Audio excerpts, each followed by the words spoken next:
I'm Greg Offner. These are the insurance dudes. Oh yeah. We're dropping knowledge to help you this your time. Craig and Greg. I love it. Both of you guys, no matter whose name I say, the other one kind of perks up. Yes, times to come up like that woman did for me, like that coach did for me, where I was so in the stuff.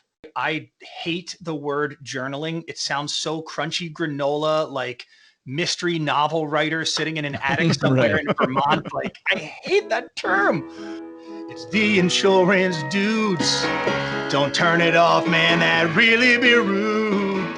We're dropping knowledge on the radio, so just turn it up. Wait, do they even listen to this on the radio anymore? What do you feel that your superpower? I mean, you took a hard look on the inside during this whole thing. What do you feel that your superpower is? So it's really the creativity side of it. You know, disruption's a skill set, but you've got to be able to get outside of yourself sometimes to come up like that woman did for me, like that coach did for me, where I was so in the stuff that I couldn't see all of these things. I had these blinders on.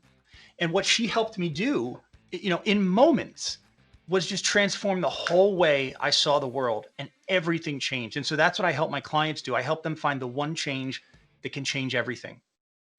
What would be a great tip? Because I think that most of our audience, all insurance dudes and dudettes out there, we find ourselves in the weeds daily. I mean, there's sometimes that you can go into work, you don't even know what happened the next day. It's like, did I get anything done? You know, you're constantly in the weeds. What are some good tactics to be able to put your head up and see from the aerial view of your life? Yeah, well, they're not really going to be earth shattering. I mean, that's the thing, right? They're simple. They're not necessarily easy, but they're really simple. Taking time every morning to pause before we get going, whether that's meditating, whether that's just writing down a couple of thoughts. I hate the word journaling. It sounds so crunchy granola, like mystery novel writer sitting in an attic somewhere in Vermont. Like, I hate that term, but there's value to waking up and just before you hit the smartphone, just grabbing a piece of paper and going like, how do I feel? How does my body, you know what? I woke up today. I felt like I was ready to kick some butt. I didn't get to bed as early as I wanted, but you know, I slept pretty good. I'm positive about today. And here's something I'm excited about. That's simple. It doesn't have to be, you know, a quill pen and a leather bound book that's placed in a magical shelf somewhere in your house. Like, it can be a piece of printer paper, but taking that pause and doing it throughout the day, before you step into a meeting, just taking 3 deep breaths is recalibrate. really, really powerful.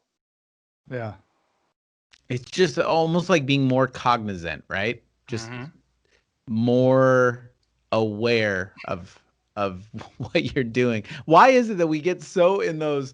I mean, I get in it daily. Like, it's hard for me to not just wake up and start handling stuff. Boom, boom, boom, boom, boom. Next thing you know, it's like you look back at your day and you're like, like, what are my overall big goals? And did I do anything to move the needle on that? It's so easy to not move the needle. So easy to just handle stuff. Well, there's so much in what you just said that's awesome. So I think first and foremost, we live in a world that wants a reaction from us.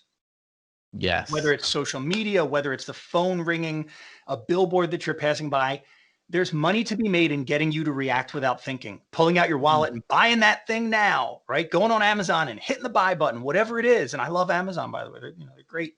That's a real weird, like Donald Trump. I love Amazon. They're good people. Just the hand movements. I don't know what that was. So the whole world wants a reaction out of us. But the real value, you know, if you think about the folks who are incredibly successful in their field, they're deliberate in their response. That's the beauty of Abraham Lincoln in terms of, if you read any lessons about his leadership style, was he would get pissed, man. He would get friggin' fired up about people, and he would write a letter that was, you know, probably in his time, whatever expletives were considered, it was filled with them. And he'd just put it in a jar, put it in a drawer, and just walk away. And he would often come back to those letters a day or two later and go, wow, so glad I didn't send that. But what do we do? I didn't know that. We hop on email. Somebody sends us, customer sends us something. We hop on email. We fire that back real quick. We react, and that causes so much trouble for us as humans. Yeah. Yeah. It's a good practice to it's a good practice to write it out and throw it into the draft and come back tomorrow. I mean,